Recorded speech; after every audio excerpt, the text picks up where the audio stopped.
হঠাৎ গেঞ্জি ট্রাউজার ও মাথায় একটি ক্যাপ পরে কমেন্ট্রি বক্সে হাজির তামিম ইকবাল খান। প্রথম হয়তো সবাই ভেবেছিলেন ধারাভাষ্যকারদের সাথে সাক্ষাৎ করতেই কমেন্ট্রি বক্সে তামিম, কিন্তু না, কিছুক্ষণ পরে ড্যাশিং এই ওপেনার মাইক হাতে নিয়ে দেওয়া শুরু করে ধারাভাষ্য। তাতে অন্যান্য ধারাভাষ্যকাররা উপভোগ করতে থাকেন তামিম ইকবাল খানকে। বাংলাদেশ আয়ারল্যান্ড নারীদের শেষ ওডিআই চলছিল মিরপুর শেরেবাংলা ক্রিকেট স্টেডিয়ামে, আর পাশেই প্র্যাকটিস করছিলেন তামিম ইকবাল খান। প্র্যাকটিসের ফাঁকে মাইক হাতে দিলেন ধারাভাষ্য এবং নারীদের এশিয়া কাপ জয় সহ তাদের অবদানগুলো তুলে ধরেন তিনি। মাইক হাতে তামিম এখন আর কারো কাছেই অচেনা নয়। কয়েক মাস আগেই বাংলাদেশ ভারতের মধ্যকার টেস্ট ও টি-20 সিরিজ মাতিয়েছেন মাইক হাতে।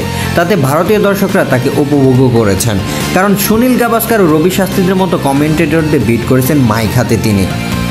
তামিমের হয়তো মাইক হাতে ধারাভাষ্য দেওয়ার পেশাটা মনেই ধরেছে, তাই তিনি তার সুযোগটাকে কাজেও লাগালেন আজ। 20 মিনিটের মতো ধারাভাষ্য দিয়েই চলে যান তামিম, আর তাতেই সামাজিক যোগাযোগ মাধ্যমে মুহূর্তের মধ্যেই তাকে নিয়ে শুরু হয়ে যায় আলোচনা। রোশন মনির, বাংলা নিউজ লাইভ।